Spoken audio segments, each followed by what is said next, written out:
dagaalkii bilowday saqdi dhexe ee xalay ayaa ilaa hadda ka soconaya buuraleyda calmiskaad ee gobolka bari ee maamul goboleedka Puntland ee Soomaaliya. dagaalkan waxa uu dhaliyay qasaarihii ugu badnaa ee soo gaara kooxda argagixisada ah ee Daesh kuwaas oo ka soo horjeeda jiritaanka iyo badqabka iyo amniga Soomaaliya gaar ahaan Puntland. qodobka koobaad waxaan kula wadaagayaa xogta dagaalka oo dhameystiran dagaalka qaabka uu ku bilowday iyo duqeyntii xalay ka dhacday gobolka bari ee buuraleyda calmiskaad. qodobka labaad waxaan kugula wadaagayaa ciidanka geesiyaasha ah ee soomajeestayaasha ah ee Puntland oo ku tartamaya dhiiga Daesh ayadana waa kula wadaagayaa.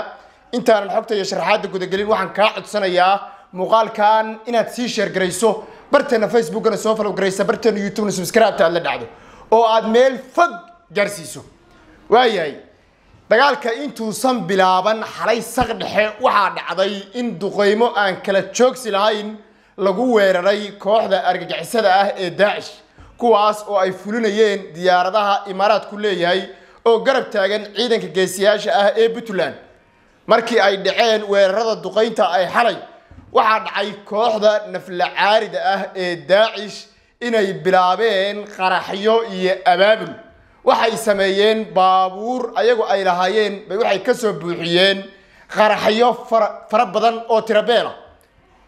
xalay saq dhexe ciidanka oo ka warhayay waxa ay maleegayaan iyo qorshaha ay damacsan yihiin ba waxay la kulmeen gawaaridan oo markii horeba ay hayeen xogtooda. halkaas waxaa ka dhalatay baabuurtii qaraxyada siday dhagarqabayaashii waday oo darawaliinta ka ahaa in ayagu aan qarxin ka bacdi la toogtay ka bacdina la sameeyay in qaraxyadii laga hawlgalo oo la kala furfuro qaar koodna la qarxiyay oo goobihii ay ku sugnaayeen lagu qarxiyay. halkaas waxaa ka dhashay dhaawacyo iyo dhimasho soo gaaray ciidanka geesiyaasha ee Puntland. sidoo kale dadkii halkaas soo weeraray oo qaraxyada ku soo weeraray oo dantoodu iyo mustafiidkoodu uu ahaa inay nafla caari yihiin oo ay ciidanka geesiyaasha ay kala hortagaan qaraxyo in halka lagu baabiiyay. waxa la soo bandhigay tiro ka badan 40 ruux oo ajaaniba oo isku jirta Ethiopian iyo nimanka la yiraahdo Arab iyo nimanka la yiraahdo Ugandais iyo waxaas oo dhan ba isku jira halkaas oo lagu toogtay oo lagu laayay oo xabad loo gowracay. waxaa dhacday markii intaasi dhacday oo kooxda nafla caariga ah ay ka warheleen qaraxyadii ay abaabuleen oo ma garanaysaa ay sameeyeen in la burburiyay raggii waday oo qarxiskaas rabay inay isku qarxiyaan ciidankana la laayay inay nafla caari mar labaad ay dagaal ku soo qaadaan. waxaa ka dhashay meydad iyo dhaawacyo tirabeel ah oo ciidanka geesiyaasha ah ee Puntland ay u geysteen kooxda ka soo horjeeda ee nabadiidka ah ee Daesh. waxaa muuqata buuraleyda gobolka bari ee calmiskaad deegaanadii ugu farbadnaa 80% waxa ay ka baxeen gacanta Daesh waxaana ku dhiman 2 deegaan oo kaliya oo ay ku kala sugan yihiin madaxda Daesh. waxaa socota qorshihii lagu gali lahaa 2 deegaan oo lagu soo aftari lahaa kooxda arxalawayaasha ah ee diidan nabadda iyo badqabka iyo horumarka iyo jiritaanka Soomaaliya gaar ahaan Puntland. halkan waxaan uga mahad celinayaa ciidankii geesiyaasha ahaa ee soomajeestayaasha ahaa ee soo afjaray kuna raad jooga firxadkii saakay. waxaan leeyahay waa mahadsantihiin gul iyo gobonimo.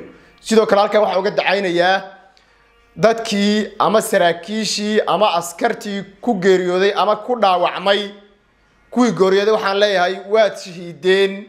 ilaahay subxaanahu wa tacaala naxariis waasaca iyo barwaaqo iyo jannatul firdawso ayaan idin rajeynaynaa. kuwa dhaawacaana badqab iyo nolol iyo caafimaad ayaan u rajeynayaa. waxaa muuqata dabargo ugu weynaa oo markaan la yiraahdo Puntland kuma sugna hal qof oo sheegta Daesh inay maalmo naga xigaan.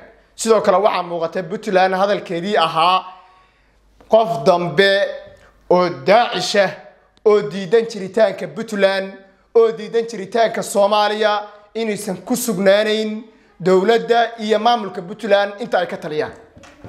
tilaabadaas waa hirgashay waxaana muuqata dhabaynteedii oo maraysa meeshii ugu dambeysay waxaana laga guuleystay kooxahan nabadiidka ah boqolkiiba 80 labaatanka dhimanna waa labaatanka la soo afjari doono ilaa biri ilaa saa dambe dagaalku waa socdaa meel adag buu marayaa meeshii ugu fiicnayd buu marayaa waxaa la ceyrsanayaa la dabar goynayaa lagu raad joogaa kooxaha fircadka ah ee ka soo haray dagaalamayaashii lagu laayay dagaaladii dhacay maalmihii la soo dhaafay ilaa maanta muuqaalkan waxaan codsanayaa inaad meel fog gaarsiisaan السلام عليكم ورحمة الله تعالى وبركاته.